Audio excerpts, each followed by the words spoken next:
নমস্কার বন্ধুরা, অনু রান্নাবান্নায় আপনাদের সবাইকে স্বাগত। আজকে আমার চ্যানেলে একটি নতুন রেসিপি আপনাদের সাথে শেয়ার করছি। এই বর্ষায় প্রথম ইলিশ দিয়ে আপনাদের সাথে খুব সহজ পদ্ধতিতে সর্ষে ইলিশের রেসিপি আপনাদের সাথে করে দেখাচ্ছি। আপনাদের যদি আমার এই রেসিপিটি ভালো লাগে, আমার চ্যানেলটি সাবস্ক্রাইব করে বেল আইকনটি প্রেস করে আমার পাশে থাকবেন। বন্ধুরা, আমরা রান্নাঘরে চলে এসেছি। এবার এই রেসিপিটি বানানোর জন্য কি কি উপকরণ লাগে চলুন দেখে নিই। এই রেসিপিটি বানানোর জন্য লাগছে কয়েকটা কাজু বাদাম, কালো জিরে, কালো সর্ষে, সাদা সর্ষে, সর্ষের তেল, হলুদ গুঁড়ো, লবণ, কাঁচা লঙ্কা এবং ধনেপাতা। এই ইলিশ ভাপা বানানোর জন্য আমাদের ইলিশ মাছ তো লাগবেই। চলুন ইলিশ মাছটা কেটে আনছি।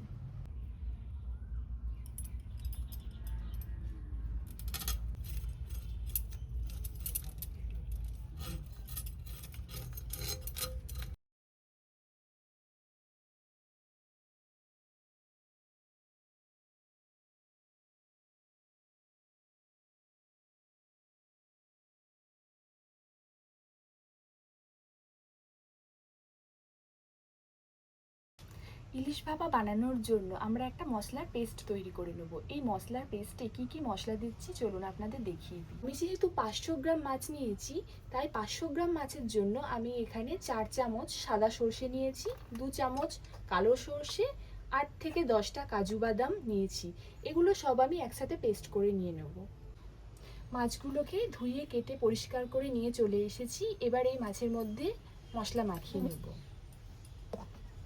আমি যে পেস্টটা করে রেখেছিলাম সাদা সর্ষে, কালো সর্ষে এবং কাজু বাদাম, এগুলো এই মাছের মধ্যে আমি ঢেলে দেব।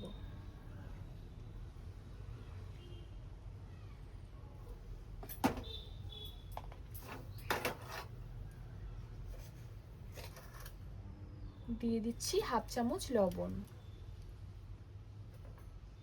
দিয়ে দিচ্ছি হাফ চামচ হলুদ গুঁড়ো, আর দিয়ে দেব এখানে 2 চামচ মতো সর্ষের তেল। দিয়ে এবার এটা খুব ভালো করে আমি হাতে করে মাখিয়ে নেব। মাছগুলোকে হাতের সাহায্যে ভালো করে ম্যারিনেট করে নিচ্ছি।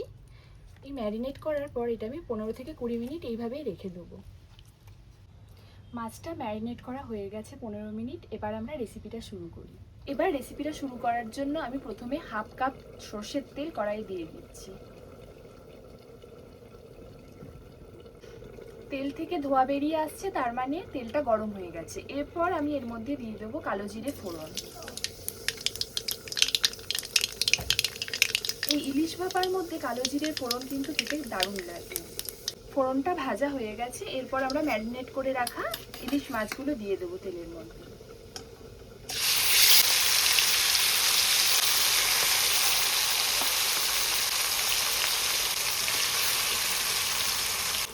একে একে সব মাছ কটা দিয়ে দিলাম। এবার যে মশলাটা বেঁচে রয়েছে সেই মশলাটাও পুরোটা দিয়ে দিচ্ছি।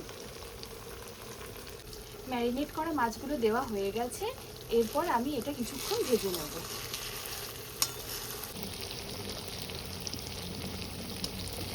মাছটা এক পিঠ হয়ে গেলে আমরা উল্টে নেব। একদিকটা ভাজা হয়ে গেছে, এইভাবে পুরো মাছটা ভেজে নেব। মাছটা দু পিঠটা ভালো করে ভাজা হয়ে গেছে। এরপর আমি এর মধ্যে পরিমাণ মতো জল দিয়ে দেব। জল দেওয়া হয়ে গেছে। এরপর এটাকে 15 মিনিট ঢাকা দিয়ে আমি রান্না করে নেব। ঢাকনাটা খুলে দেখে নেব কত দূর হয়েছে। এরপর এর মধ্যে আমি এখানে 4 থেকে 5টা কাঁচা লঙ্কা দিয়ে দেবো। এটা আবারও খানিকক্ষণ ঢাকা দিয়ে রেখে দেবো।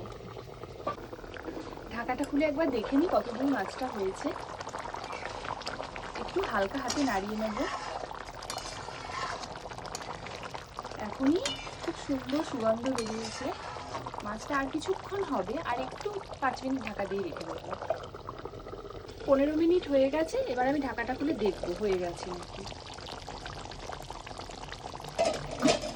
মশলার গা থেকে তেল ছেড়ে এসেছে, তার মানে ইলিশ ভাপাটা হয়ে গেছে।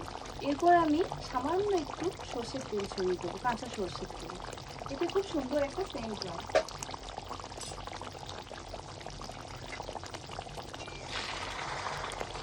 জল একদম শুকিয়ে এসেছে, গ্রেভিটাও হয়ে গেছে। এরপর আমরা এটাকে নামিয়ে দেবো। ইলিশ ভাপা আমাদের তৈরি হয়ে গেছে, চলুন এটাকে ঢেলে নিই।